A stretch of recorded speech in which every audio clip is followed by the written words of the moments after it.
I stared straight at my father across the kitchen table and said the words I had been holding back for years. If I hear one more sentence from your wife about my money, there won't be any polite conversations left. I will personally explain to her exactly where she stands and why my money is not hers. The room went silent. The refrigerator hummed a low, clinical buzz that filled the vacuum between us. My stepmother, Stephanie, saw her coffee cup freeze halfway to her lips, her knuckles turning a pale, bloodless white. My father looked at me like he didn't recognize his own daughter anymore. That was the moment everything changed. Have you ever felt like the invisible one in your own family? Drop a comment and let me know where you are listening from and what time it is for you right now. I would love to know who is part of our community. I didn't wait for a rebuttal. Anger was not a fire in my chest. It was a cold, precise algorithm running in the back of my mind. I stood up, the chair legs scraping against the expensive hardwood floor with the sound of a closing argument. I walked up the stairs to my room without a backward glance, leaving the heavy, stagnant air of the kitchen behind me. The moment the door clicked shut, the clock started. It was 11:51 p.m. by 12:03 a.m. The version of the daughter they thought they could manage would be officially decommissioned. I opened my laptop, the glow of the screen illuminating my face in a pale, clinical blue. This was my domain. As a cybersecurity specialist, I viewed the world in terms of vulnerabilities and protocols. My family had not been a source of affection for a long time. They had become a security threat. For years, I had been the silent investor in their version of a happy home, footing the bill while they drafted plans for a future that did not include my autonomy. Now, I was initiating a full-scale audit. My fingers flew across the keyboard with the muscle memory of a soldier on a mission. First, I revoked all remote access to my primary accounts. I watched the system logs in real time, seeing the traces of an unauthorized IP address from within this very house attempting to verify my data just 3 days ago. My pulse did not quicken, it was just data. I changed every password to 32-character randomized strings. I enabled hardware-based multi-factor authentication. Then I moved to the savings account, the $300,000 I had built from my $150,000 salary and my hard-earned bonuses. I moved the funds to a private offshore account they could not even name, let alone access. I set up biometric alerts on my phone. If a single digit was entered incorrectly anywhere in my financial ecosystem, my phone would scream. I stared at the confirmation screen. Retaliation was not about being loud, it was about being inaccessible. I looked at the fail logs again. Stephanie had tried to guess my mother's maiden name as a security answer 6 times. A cold smirk touched my lips. She forgot that I had encrypted my life long before she decided to try and rewrite it.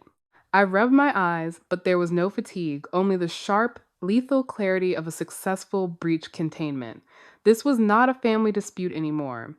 It was a hostile takeover, and I had just triggered the poison pill. My compassion had been a luxury they had overdrawn for too long, and tonight, the Bank of Kelsey was closed for business. I stepped out into the hallway, the floorboards silent under my socks, a tactical advantage I had mastered long ago. The house smelled of lavender and artificiality, Stephanie's signature scent.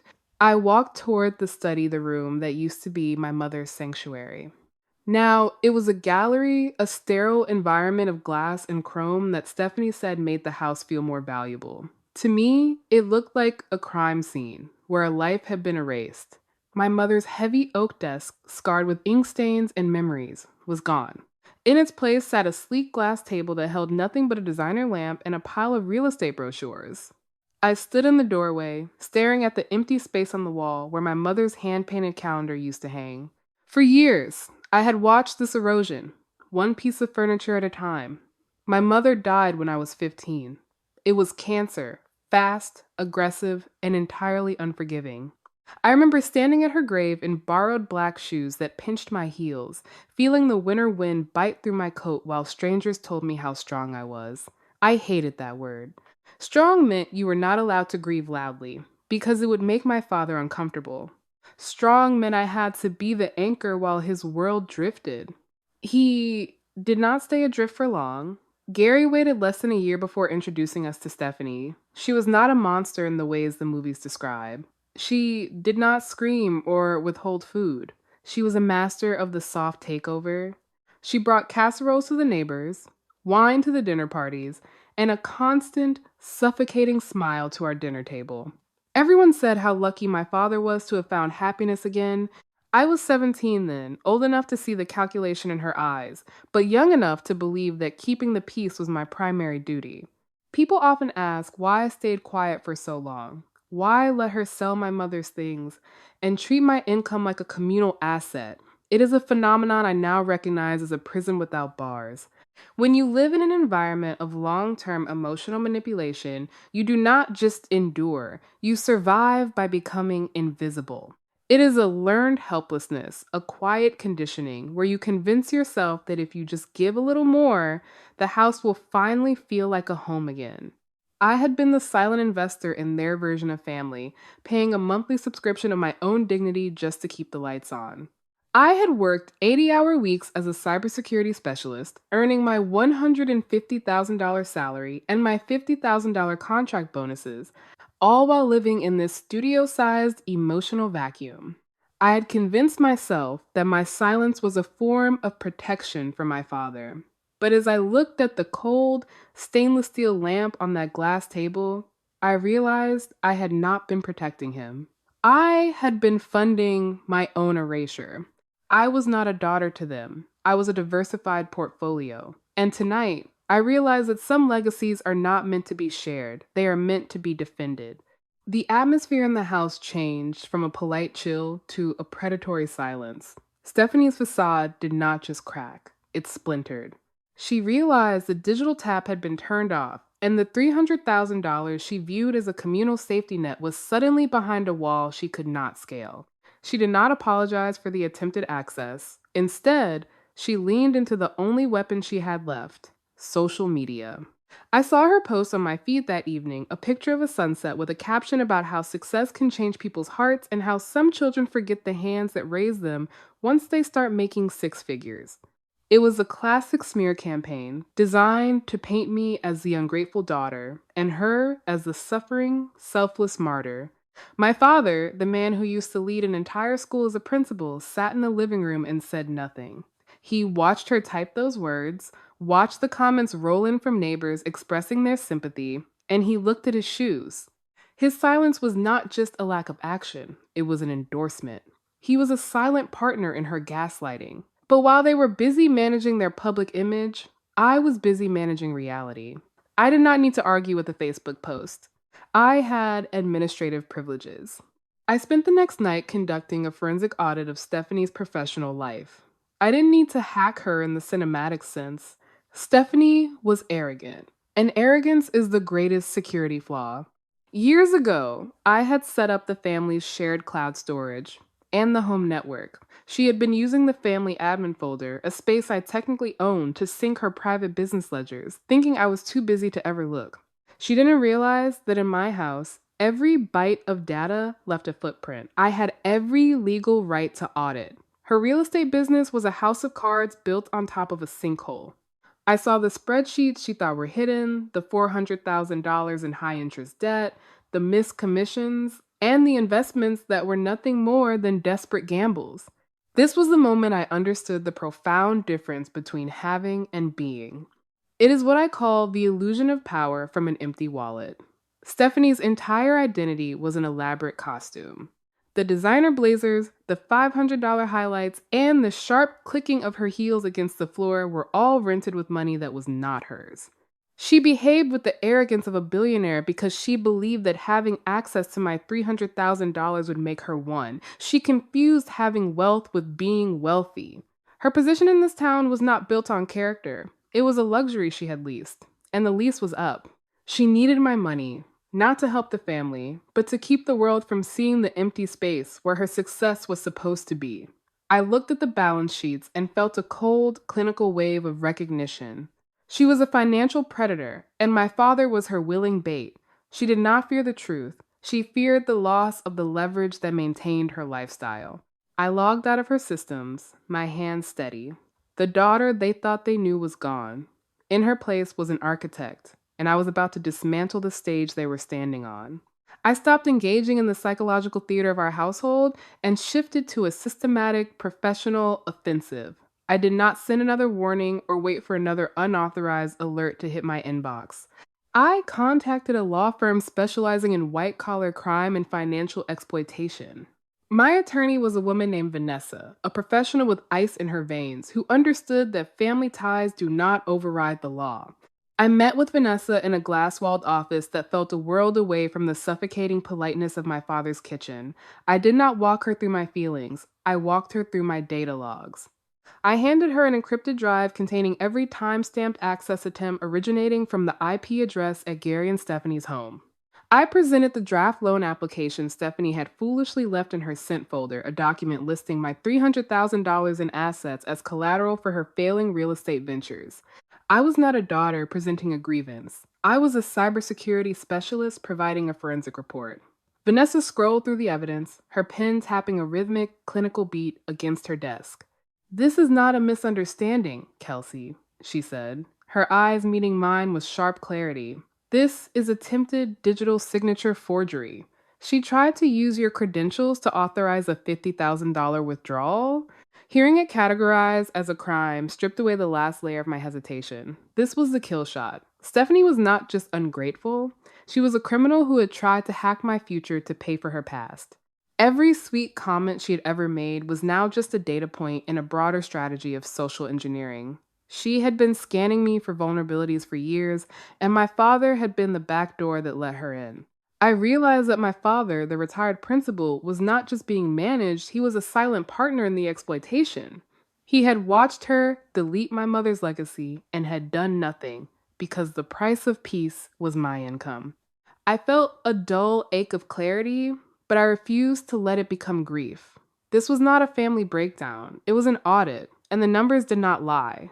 We drafted a formal notice of intent to pursue legal action. It outlined 30 days to return all mismanaged records and a permanent cease and desist regarding my financial identity. I did not send a personal text to Gary or Stephanie to warn them. I let the law speak the language of boundaries I had tried to teach them for years.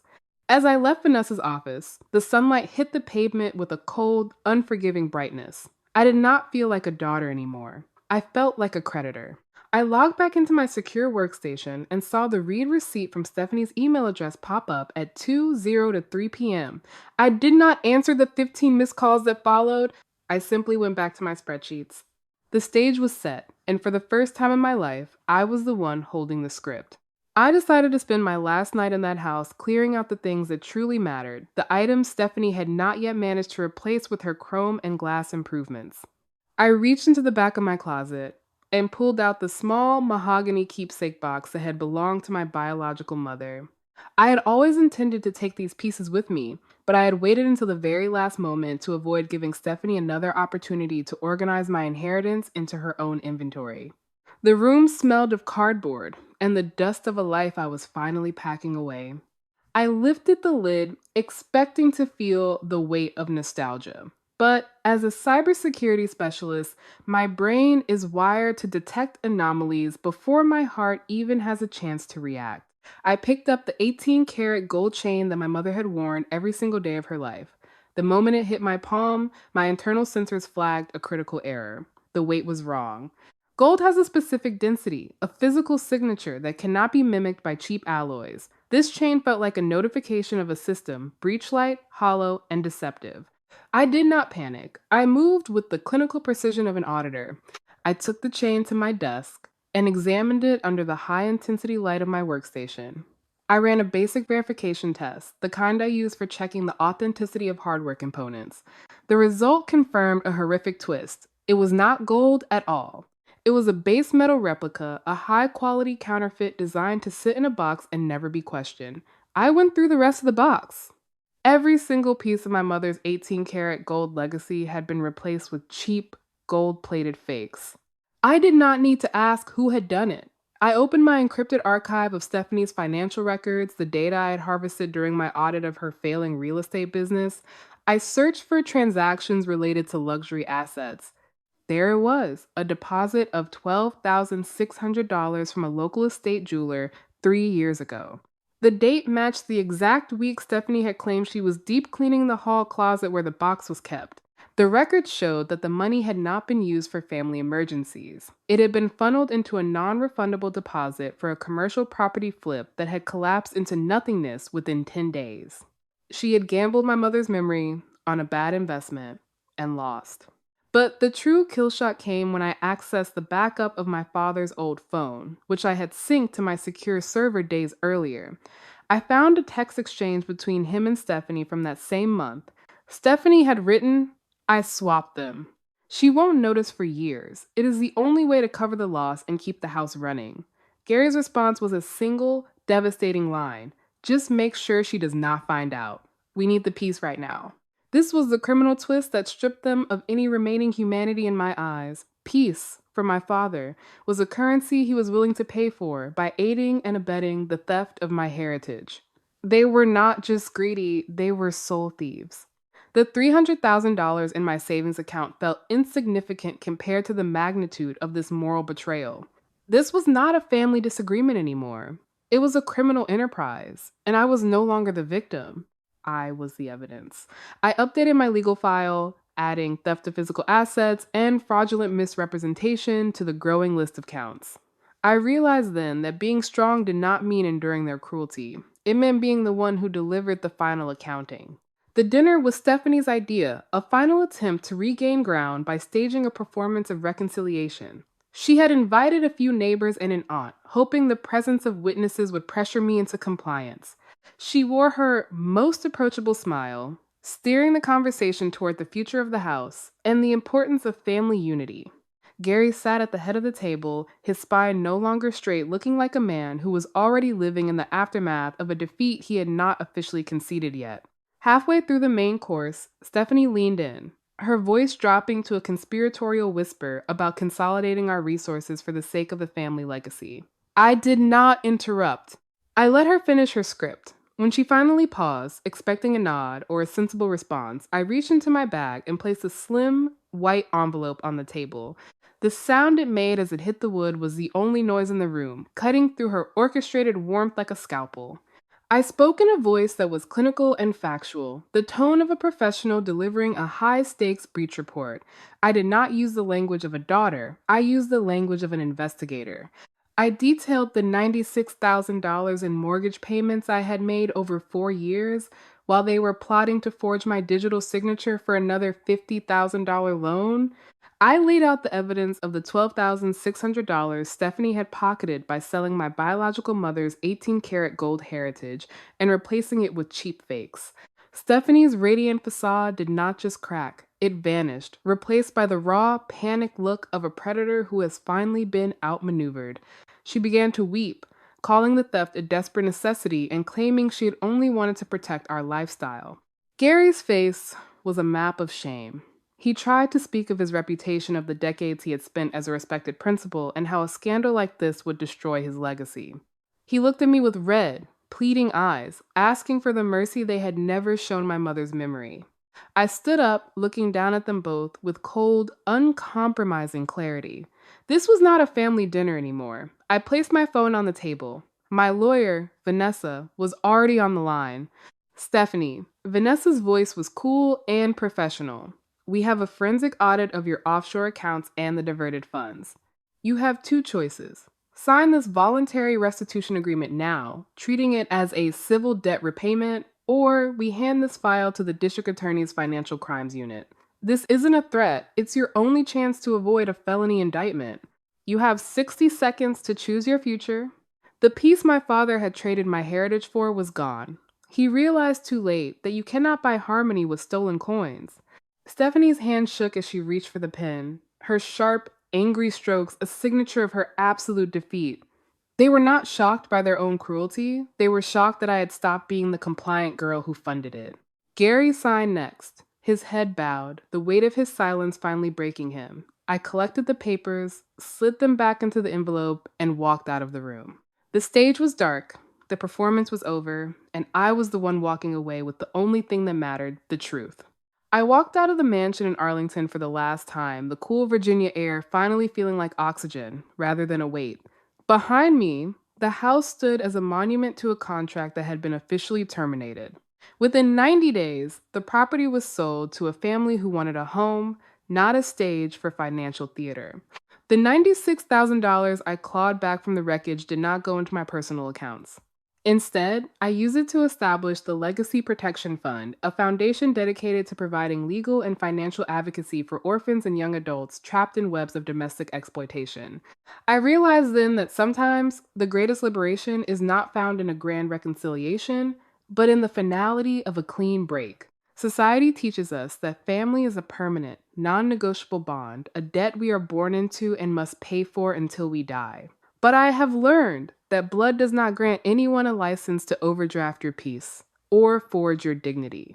Letting go of a toxic relationship, even with those who share your DNA, is not an act of failure. It is a profound act of self rescue. It is the moment you stop being an asset and start being a person. I stood before my mother's grave one final time, this time wearing my own boots, sturdy, comfortable, and chosen by me. There were no pinched heels and no more silence forced by the need for a false peace. I felt a deep, quiet sense of completion. The audit was over, the books were balanced, and for the first time in 10 years, I was no longer waiting for permission to exist. I was simply Kelsey, the architect of a future that no one else could touch. Sometimes, the clearest boundary you can draw is the one that says you are done being used. If you have ever had to become a stranger in your own home just to find yourself, I want to hear your story in the comments. Your courage might be the key that helps someone else unlock their own prison. Do not forget to subscribe and share this story with someone who needs to know they are worth more than what they can give. Let's keep walking this path of resilience together. I will see you in our next story.